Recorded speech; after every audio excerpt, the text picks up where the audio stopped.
and a review of the tenses that we have learned. Vamos a tener un review de todos los temas que hemos aprendido de gramática. And yeah, we're going to learn some vocabulary too. Okay. So first things first, let's go learn new topic. Conditionals.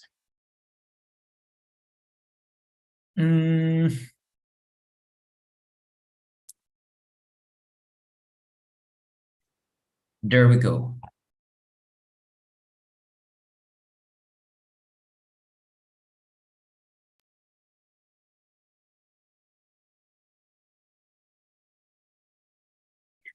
Okay, so it says general grammar review conditionals. Okay, what is this topic about? ¿De qué trata este tema? Well, conditionals are a structure that we use in English to talk about the natural law of cause and effect. ¿Qué quiere decir esto? Cause and effect.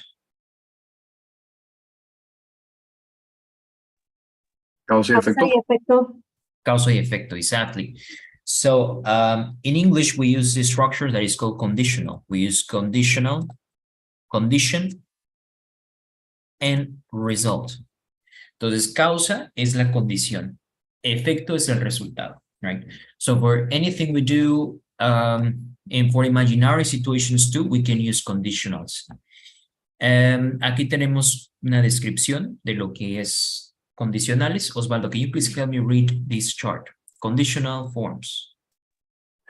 Conditional clauses are used to show that one circumstance or set of circumstance depends on another. Exactly. Okay, so is that one circumstance depends on another. Una circunstancia depende de otra. Un resultado depende de una condición dada. So in English, we start the conditionals usually with the word if. Cuando vean if es normalmente porque esto introduce una condición, right? So we say if is like sí, pero no sí como yes, sino sí de si esto pasa, esto otro. So if, okay, if you get drunk, por ejemplo, si te emborrachas, if you get drunk, you will lose control. Perderás el control. So what is the condition? The condition is getting drunk. The cause is getting drunk. ¿Cuál es la condición? Que te emborraches. And what is the result? Perder control, right? So in English, that's the structure that you use. You use if to introduce the condition, and the second part of the sentence is to introduce the result. También se puede escribir la oración al revés sin ningún problema. You will lose control if you get drunk. Solamente cuando empieces la oración al revés, es decir, sin empezar con if, no lleva coma, like in the first sentence. Pero eso es lo que necesitamos primero identificar, que en esta oración hay dos oraciones. We have one part is the condition and the other part is the result. Okay, so what kind of conditionals do we have? We have the first one that is, they have very weird names, tienen unos nombres medio raros, pero tenemos 5 condicionales, right? The first one is called zero. La primer condicional se llama cero. No sé a quién se le ocurrió llamarle así, pero la condicional cero, okay? Then we also have first conditional. Entonces sería zero conditional, first conditional, second conditional, third conditional,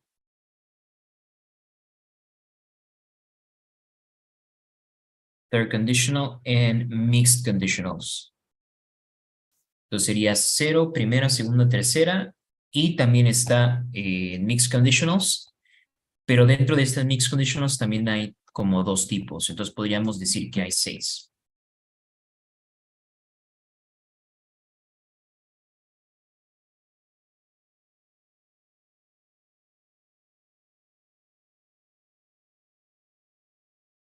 All right. So, more importantly than remembering the name, más importante que acordarnos del nombre, we are going to see when is used any of them. So, zero conditional. Vamos a leer. Por favor, Edwin, ¿podrías leer esta parte donde dice zero conditional, please? Yes, teacher. Zero conditional is used for something that is timeless or generally true. If water is boiled, it turns into steam. Water doesn't turn into steam unless it's boiled. Okay, so the zero conditional, like they say, is timeless, algo que siempre sucede sin importar cuándo y que es generalmente verdad. We would say that happens like 100% of the times. Sucede el 100% de las ocasiones. We use it, for example, to introduce natural laws, leyes naturales. We can use it to talk about rules, reglas, and things that are common sense, cosas que suceden por sentido común, pero que ocurren el 100% de las veces. So, for example, here we have the condition, if water is boiled. What is the condition? That water is boiled. ¿Cuál es la condición? Que el agua se hierva. So, yeah, that's so zero conditional for natural laws. Rules. Rules serían pues reglas, digamos, if una empresa tendría sus propias normas, ¿no? If the employee resigns or quits, si el empleado renuncia, I don't know what will happen. I don't know. Loses all benefits. Pierde todos sus beneficios, right? So basically is for anything that and will happen 100% of the times, or if you throw,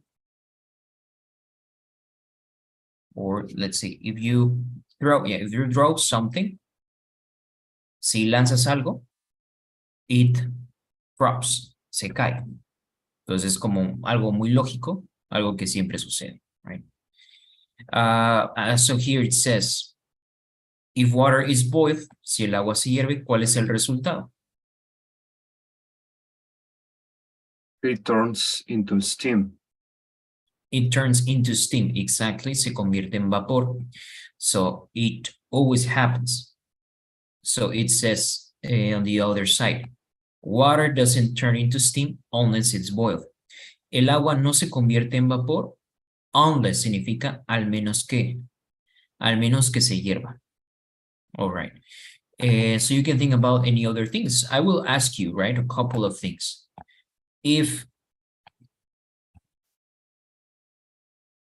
you approach fire to gas, si acercas fuego al gas,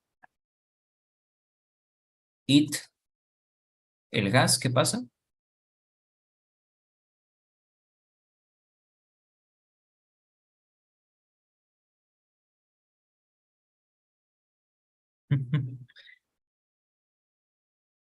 Explodes. Ok. También podemos reemplazar para la condicional cero, en vez de if, pueden utilizar when. When you approach fire to gas, it explodes. So it's like always, siempre sucede. Right? When you approach fire to gas, it explodes. Very well. So let's, I will tell you something else. Carla, if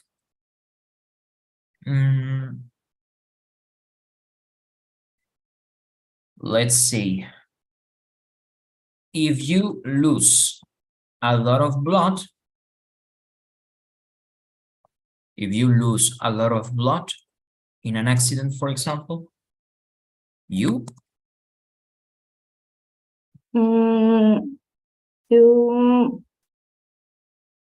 died.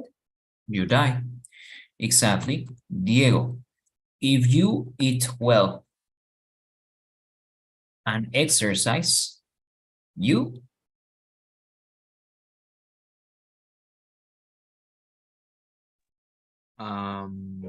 You will stop. you starve, no sería starve, como morir de hambre, no. Bueno, puede ser que se sienta a veces cuando estás a dieta que te estás muriendo de hambre, but if you eat well and exercise, you lose weight. Pierdes peso. So, that's the zero conditional. Ahora, noten cómo es la estructura. For zero conditional, we use the simple present in the section or the part for the condition. Utilizamos presente simple. If the employee quits, es presente simple. Y para el resultado también utilizamos presente simple. Si acercas fuego al gas, explota. Si pierdes mucha sangre, mueres. Si comes bien y haces ejercicio, pierdes peso. So this is when you talk about common sense, rules, natural laws, things that happen very often. Let's see now what happens with the first conditional. First conditional, la primera condicional, que bueno, en realidad ya vimos que la primera es la cero, es un poco confuso los nombres, pero first conditional, ¿cuándo lo utilizamos? Dice, is used for a possibility in the present or future. Una ¿No tiene posibilidad. 100% de probabilidad? Aquí ya baja la probabilidad, es decir, pasa, pero no pasa todas las veces. We can read example. Diego, ¿podrías leernos la primera oración? If that Kevin on the phone, he'll talk to him. The conditional clause refers to the present. Yes, very well. So if that's Kevin on the phone, I'll talk to him. Si es que está ahí Kevin en el teléfono, hablaré con él. Es decir, en esta ocasión yo quiero hablar con Kevin, pero no es que todas las veces que Kevin te hable, yo quiera que me lo pases. So it's just in that time, right? If that's Kevin on the phone, I'll talk to him. Aquí la estructura que utilizamos es presente simple. Y para la consecuencia o el resultado, ¿qué utilizamos?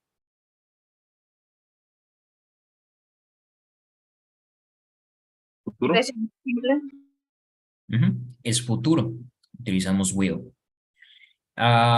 You can also use for the result will, or you can use any other modal verb. For example, might, may, could.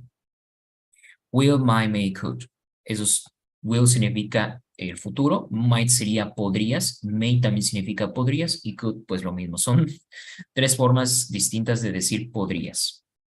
So I could say if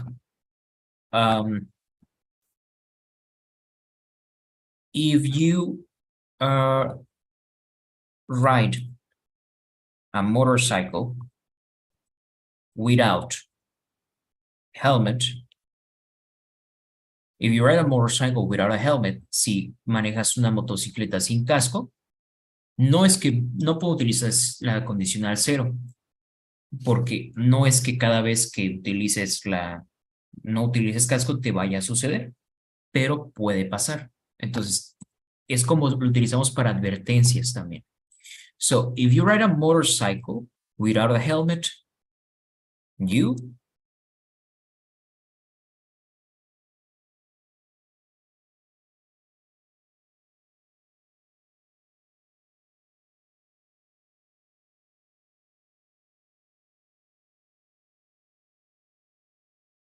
will.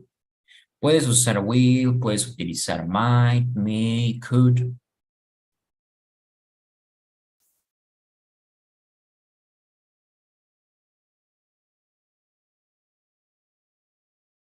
You Will we have an accident? could have an accident. Ok, bueno, de hecho el accidente lo puedes tener con casco o sin casco, ¿no? Pero sí, you could have an accident, vamos a decir. Podrías tener un accidente. You could die. Let's see the next one, please. Dora, can you read the next sentence? If you take.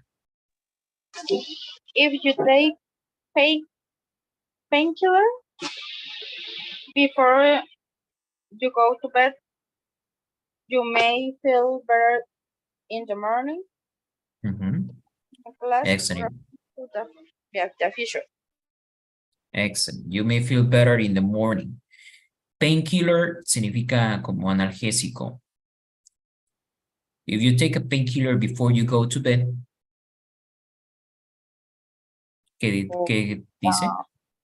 Que si te tomas un analgésico para antes de ir a la cama, tú podrías sentirte mejor al siguiente día, ¿no? En la mañana.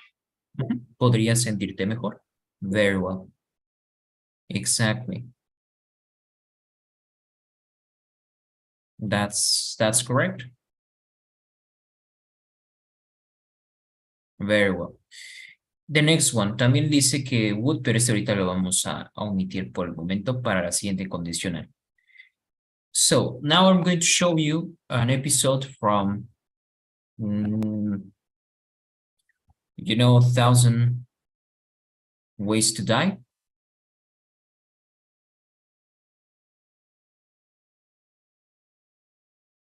¿Han visto este programa? 1,000 Ways to Die. Yes. Okay. Es mil maneras de morir, right?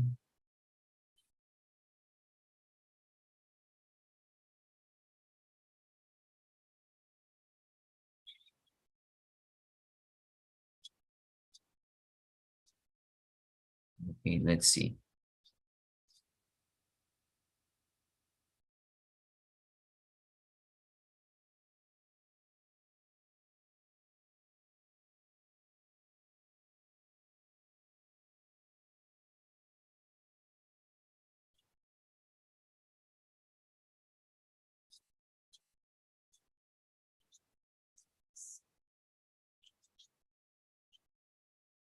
Dejen ver si no para que no les voy a poner algo tan grotesco.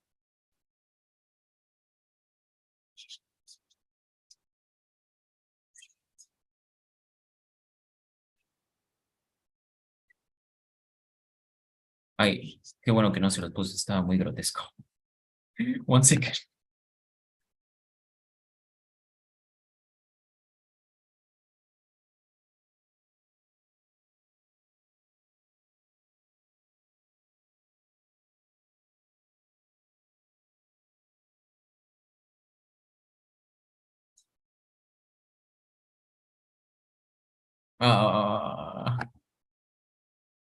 Sorry guys, I'm trying to look something that is not too.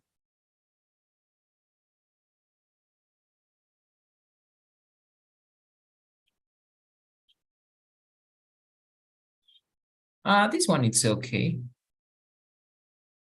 Bueno, vamos a ver el siguiente episodio y vamos a formar oraciones con condicionales. Right, let's see, no salta copyright o algo. Let's see. Okay, 1,000 Ways fans, let's play a game. We'll pretend for a moment that you've actually spent some time reading books. Sooner or later, you would have come across the phrase, mad as a hatter. And you would have said to yourself, Self, I wonder where that phrase came from. Here to answer that question is Barnaby, a Connecticut hat maker in the late 1800s. Okay, this is in the past, right? One second. Excuse me, sir. I need to have my hat refitted. Do you do that?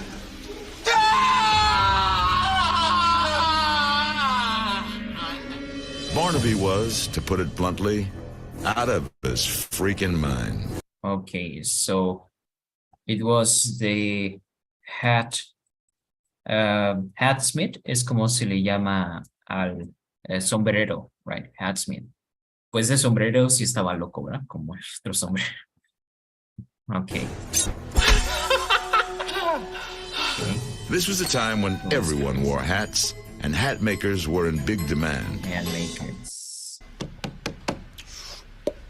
But like Barnaby here, many of them went mad. It was a medical mystery that wasn't solved until decades later.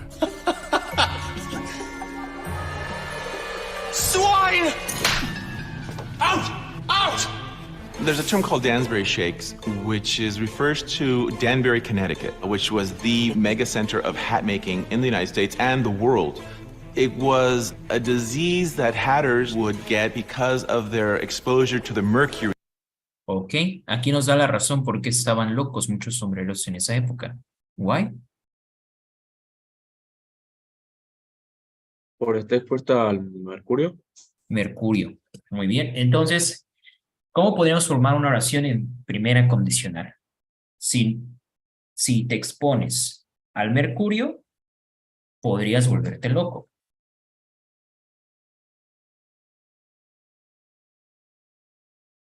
Try to think about the sentence.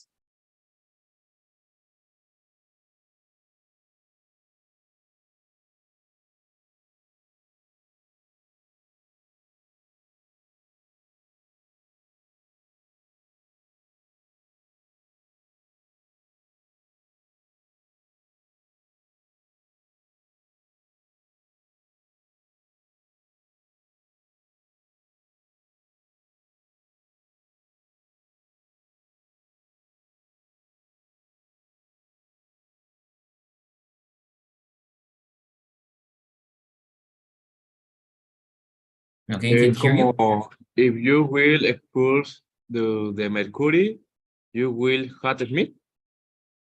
Mhm. If you expose to mercury, you will become crazy.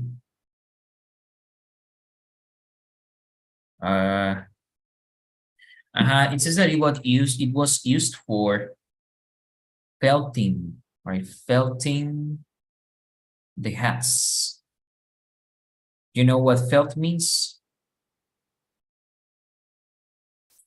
¿Saben qué es el fieltro? Do you know felt? That was used in felting the hats.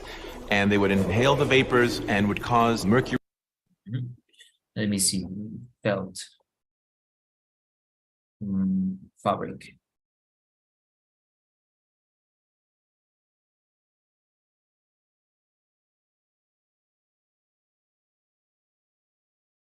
Este es el fieltro.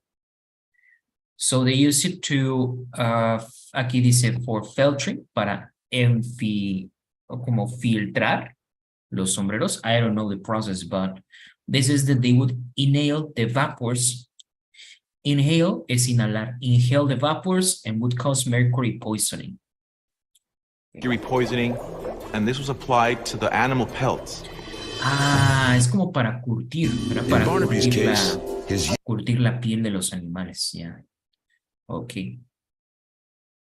his years of exposure to the toxic mercury fumes compromised his nervous system, causing brain damage, erratic behavior, and hallucinations.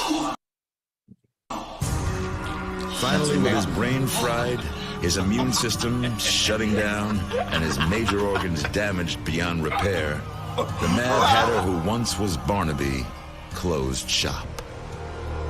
Forever.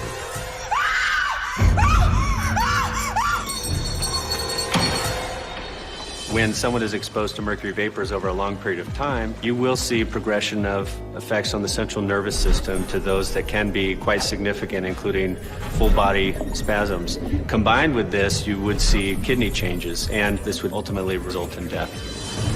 For Barnaby, making hats was a living, but the making made him mad.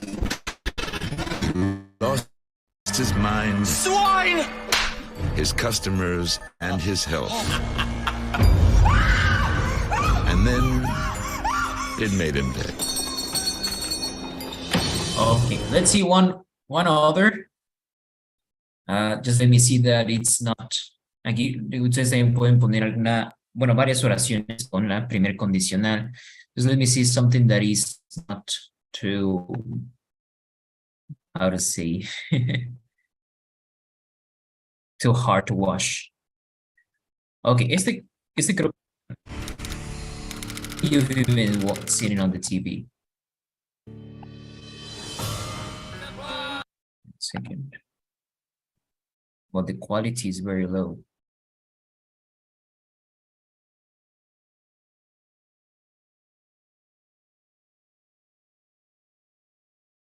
Okay, very well.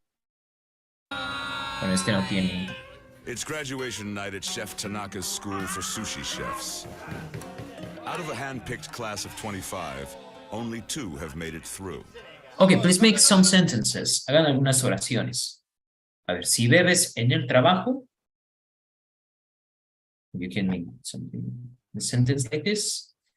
Escriban la oración. Si bebes en el trabajo, ¿qué puede pasar? As was his custom, Tanaka is sharing shots of sake with his Sake, children you know to sake? celebrate their... It's like rice wine. Es como un vino, ¿no? Pero hecho de arroz. Un licor hecho de arroz. It's good. Sake. rite of passage. Become a sushi chef is very hard because so many different types of fish you need to understand. So we need to do proper handling for the cut. It's long hour, learning a lot of process. Then sharpening your knife, good sharpening. It's a lot of work. More prison camp than school, the students lived in constant fear of Tanaka's wrath. He would shove wasabi up their noses or ambush them with blasts of water. One of his favorite teaching tricks was to threaten them with unagi kusutare, eel up ass. But that was all history. Tonight was for celebrating.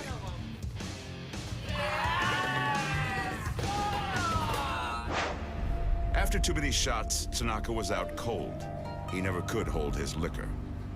The students saw this as an opportunity to get some revenge on their taskmaster. An eel down his pants should make for a nice surprise when he wakes up. But the students hadn't counted on this. The eel wound up crawling deep inside Tanaka's rectum and ate its way out. An eel burrowing its way up through the man's rectum and biting through is going to cause extensive internal bleeding, also damaging two very important veins there, the infrahemorrhoidal vein and the common iliac vein. Is going to lead to... Yeah, this was kind of hard to watch too. So if, let's make the sentence. If an eel gets inside you, si se te mete una anguila, ¿qué sucede? If an eel gets inside you, inside your body, okay. Of a bulimic shock. He lost so much blood, he went from comatose to coma to dead. Tanaka ran his sushi school with an iron fist, but then he got ill and never woke up. Domo. Arigato. Okay, vamos a ver qué oraciones pusieron. With this is the last episode we will watch because it's too, I don't know, it's disgusting. It says,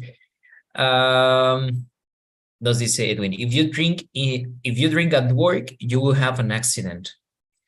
¿Qué más puede suceder si bebemos en el trabajo? I mean, alcohol, obviously.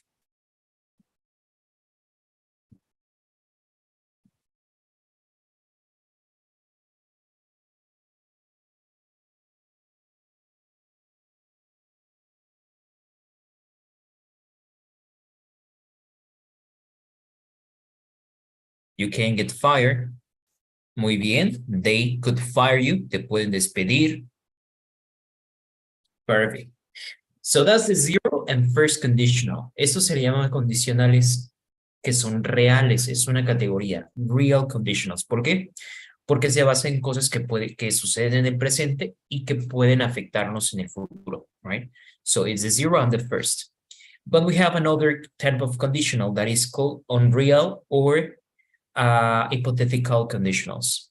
Son condicionales hipotéticas o irreales. ¿Por qué? Porque puede ser que no sucedan, pero es solamente una situación imaginaria o imposible que suceda. All right. Vamos a leer ahora este que es de second conditional. ¿Nos podrías ayudar a leerlo, por favor? Ok, Angie. Ayúdanos a leer esta diapositiva. Dice second conditional. Second conditional is used for something hypothetical, unlikely, impossible, or not true in the present or future. The conditional is expected to be faithful.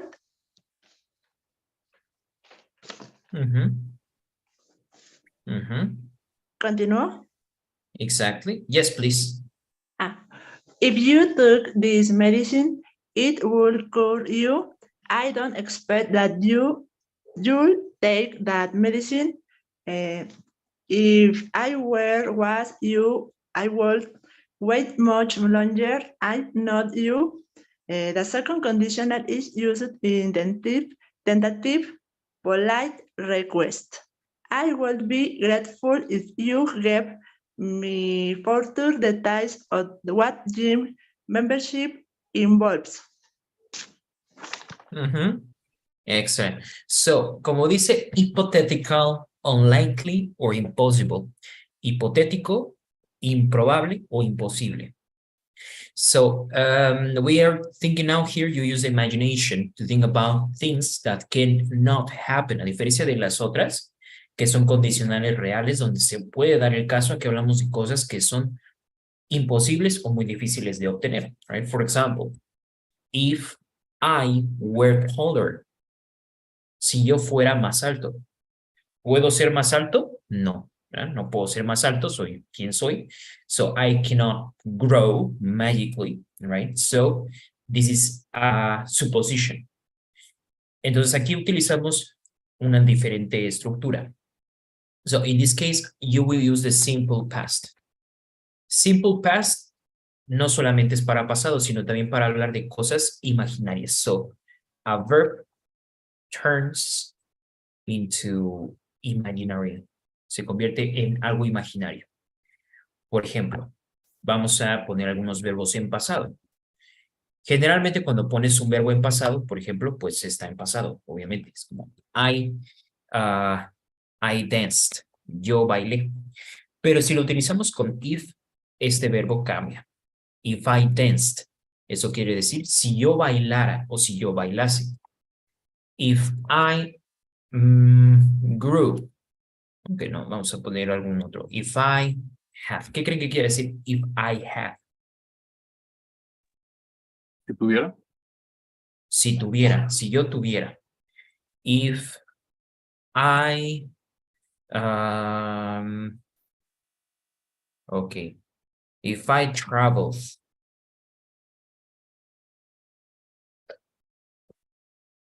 Si yo viajara. Viajara. Entonces son para suposiciones.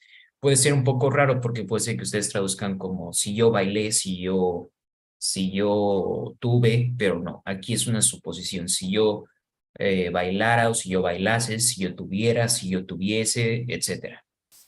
Okay, so that's for the first part. Esto es para la segunda condicional, right? So I use if and the simple past for the imaginary situation.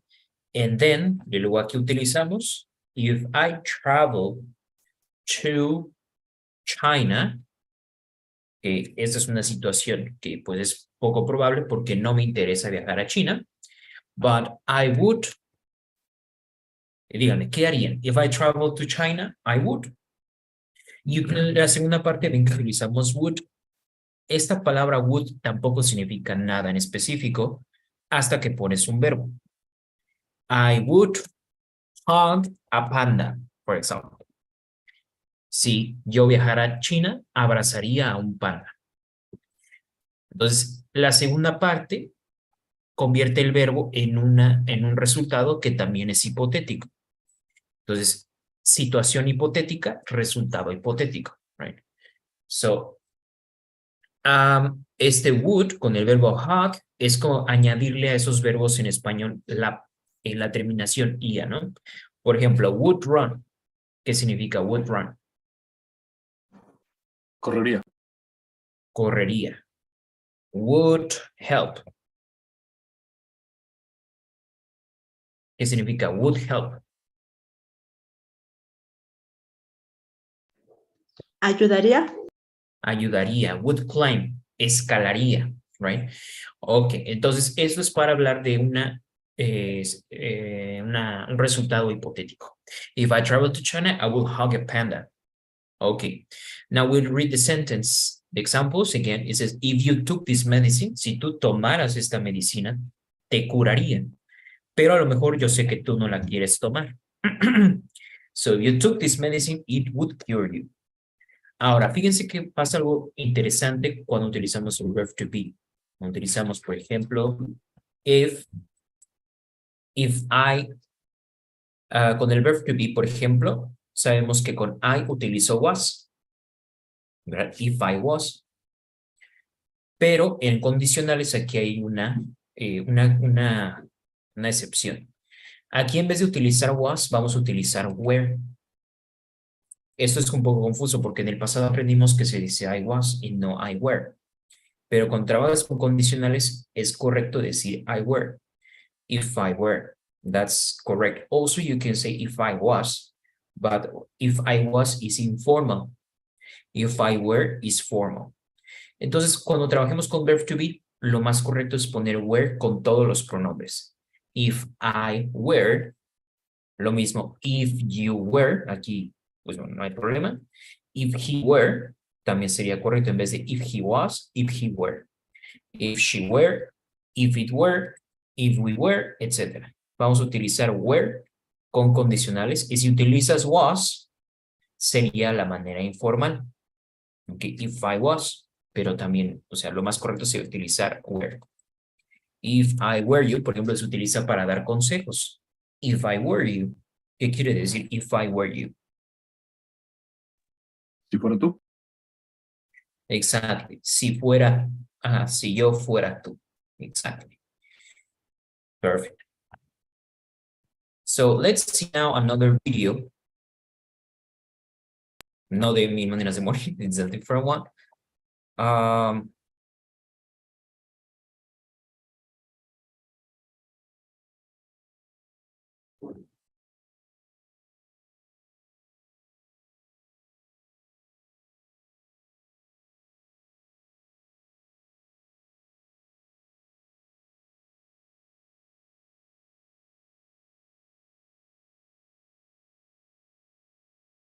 Okay, let's see. Ethical dilemmas.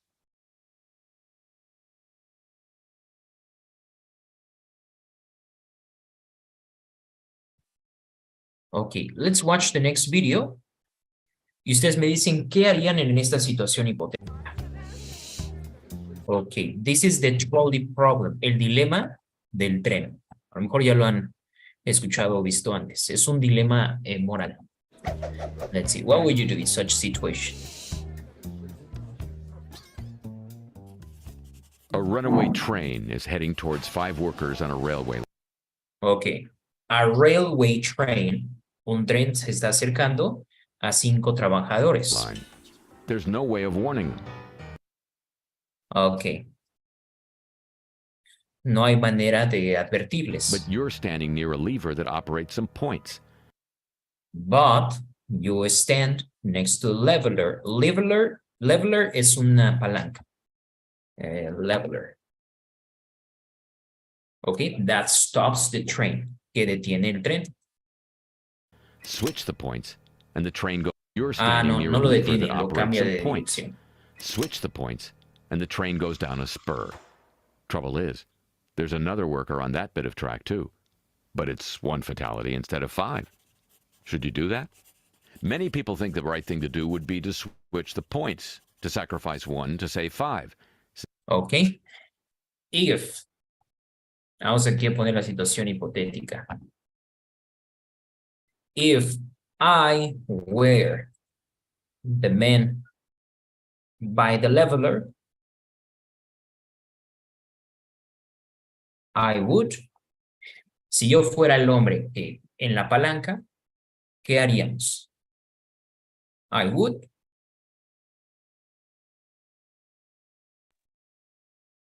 Save the 5 people, maybe.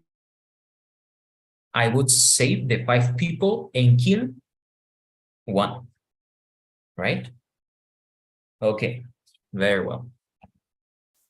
In the train heading for the workers again. This time it can only be stopped by pushing a very large man off a bridge. His great. Okay, now there's another thing to think about. This time it can only be stopped by pushing a very. Now imagine the. Okay, ahora eso es lo que haríamos. But now different thing. Train heading for the workers again. This time it can only be stopped by pushing. Pero en esta vez se puede detener el tren empujando a un hombre. What would you do? If I could push the man, si yo pudiera empujar al hombre, would you do it? Would you push the man?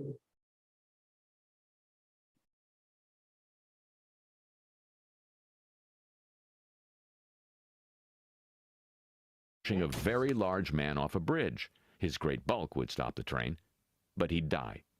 Should you do that? Most people say no. But why not? Both. Okay. Do you think about your answer? ¿Ya pensaron en su respuesta? Yes or no? No? No. But you would let 5 people die. Pero 5 personas morirían si no lo empujan. Thought experiments are cases of sacrificing 1 to save 5. What the trolley problem examines is whether moral decisions are simply about outcomes or about the manner in which you achieve them. Okay, so as the moral decisions is about simply outcomes, se trata solo del resultado o de la forma en la que se llega al resultado, right? Some utilitarians argued that the 2 cases are not importantly different from each other. Both have similar consequences, and consequences are all that really matter. In each case, 1 person dies and 5 are saved. The best option in each harrowing situation. But lots of people say they would switch the points, but they wouldn't push the man off the bridge. Are they simply inconsistent, or are they onto something? Okay, so that's the key, right? Why would it be easier to, you switch the leveler so it kills 1 person, but when it comes to you doing it, then you wouldn't push the person, right? Entonces, bueno, lo que dice es que para mucha gente es más fácil cambiar la palanca y que mate a la persona, pero no empujar a una persona, right? Because you will feel like you're directly killing the person.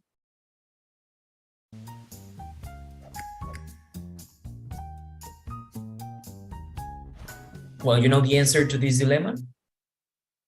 They said that the answer in such case, what is morally correct is that you kill yourself to save the others. In this case, what I've heard, right, is, for example, if you had to push the man, you don't push the man, sino que serías tú el que tendría que saltar y morir para salvar a los demás. That is like the ethical solution. But, well, this is kind of, this is one of the dilemmas. Let's watch another dilemma, ethical dilemma.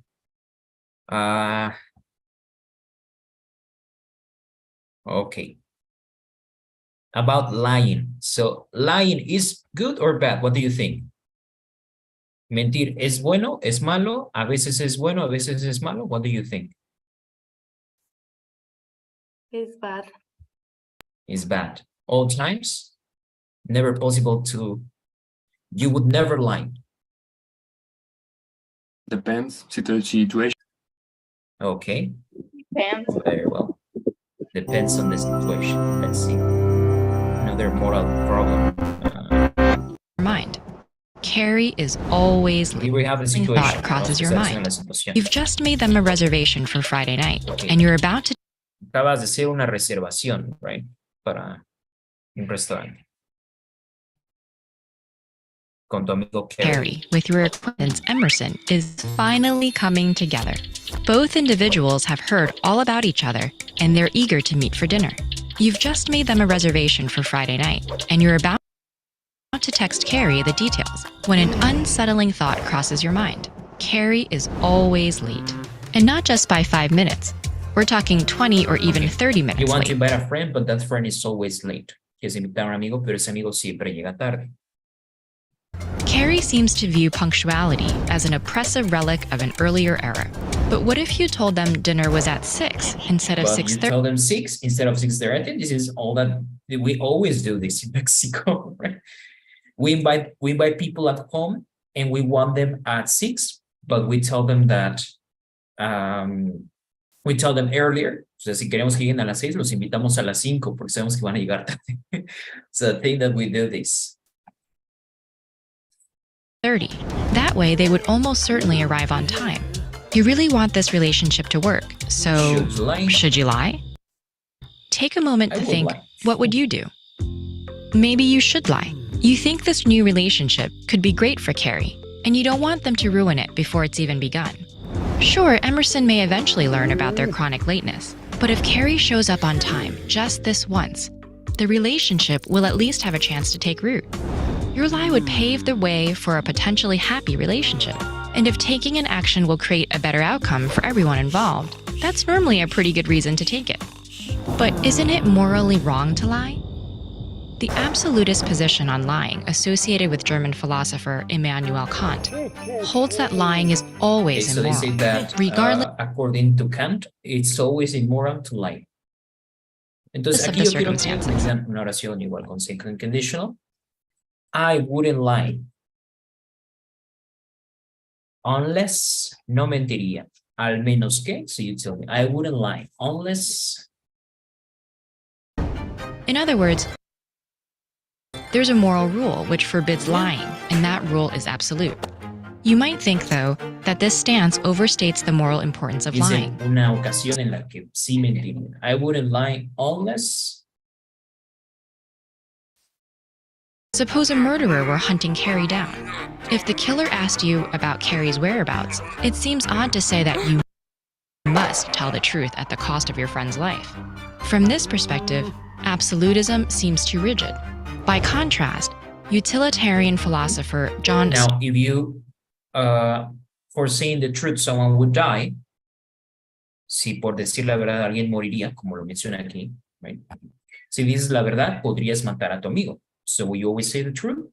So that's why some people don't believe in absolutism, in el absolutismo de la verdad, right? So you must tell for the example, truth at I the would cost say, of your friend's life. I wouldn't lie unless my friend's life is in danger. No mentiría a menos que la vida de mi amigo esté en peligro.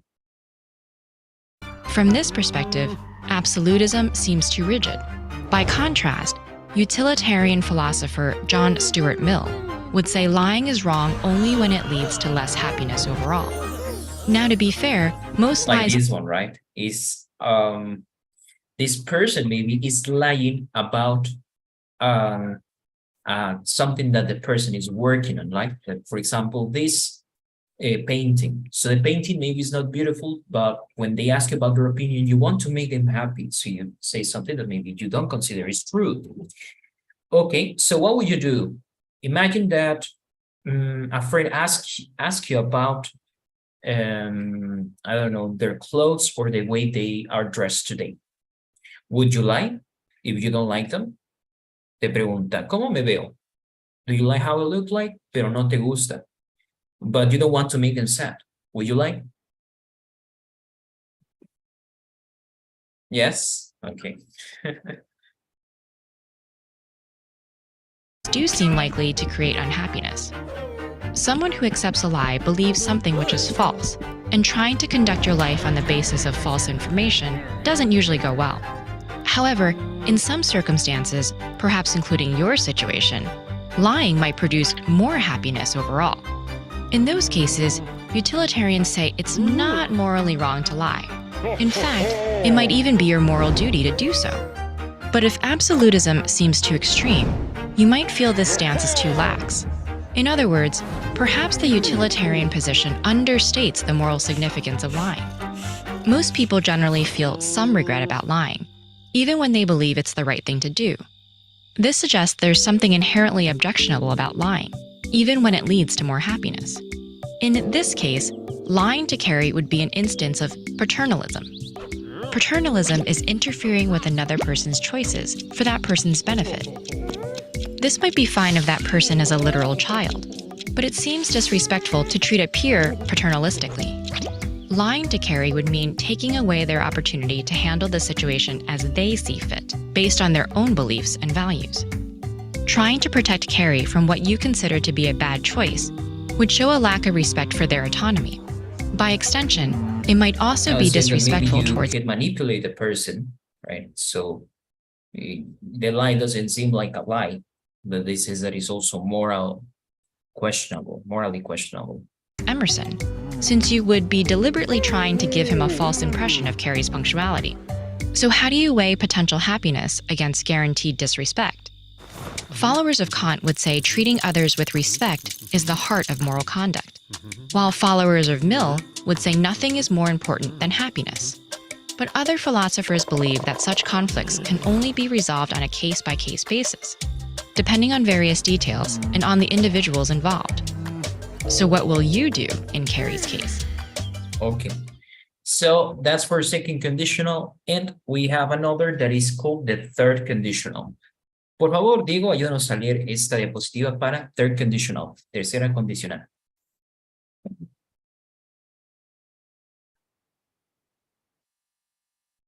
Or maybe Carla, please. Conditional is used for something in the past that is hypothetical, not true.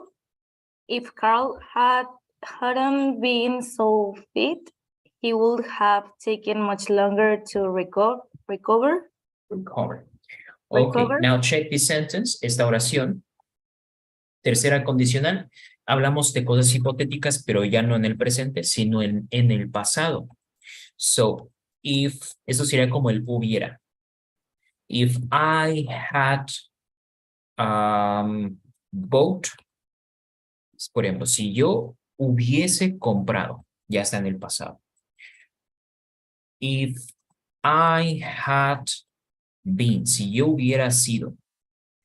If I had eaten, si hubiera comido, right? Entonces, utilizamos en esta parte esta estructura que se llama pasado perfecto. Y el pasado perfecto se forma con auxiliar had, que significa hubiera, y bought, o been, si es un verbo irregular, pues cambia. Si es un verbo regular, por ejemplo, if I had moved, es un verbo regular, si me hubiera mudado. Entonces, esto es para hablar de la situación hipotética en el pasado. If I had bought a more expensive car,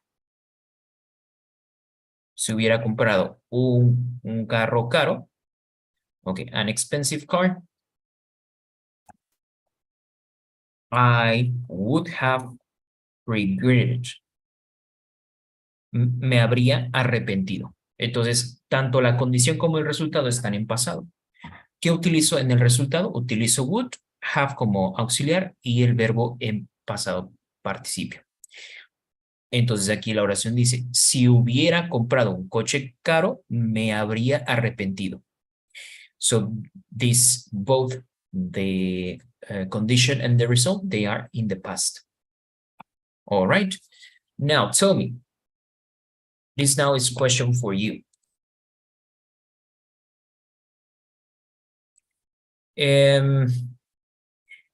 Let's say,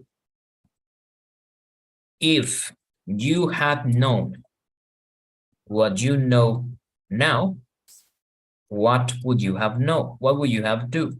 No, what would you have done? What would you have done? Si supieras ahorita, si hubiera sabido antes lo que sabes ahora, ¿qué habrías hecho diferente? A ver, díganme alguna cosa. If you had known what you know now, what would you have done differently?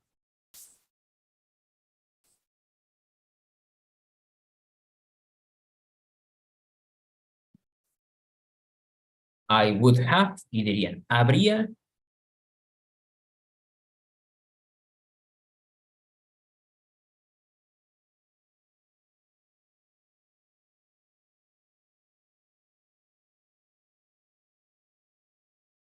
No regrets? You I don't will- regret about anything in the past, Dora? I will have study other profession. I would have studied another career. Habría estudiado otra carrera. If I had known what I know now. Si yo supiera lo que ahora sé, habría estudiado otra carrera. Estos se llaman regrets. Regrets son como arrepentimientos de cosas que hicimos. Regrets. Do you have any regrets?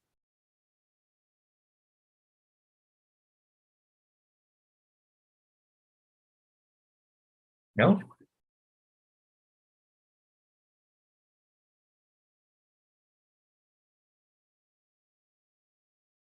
Okay. Well, so you seem like you run out of ideas. Excellent. So in class, we will continue practicing more these conditionals. En clase estaremos practicando estas condicionales. And remember something, recuerden que les envié el link para que hagan su examen y hay que terminarlo en este fin de semana. So thank you guys and see you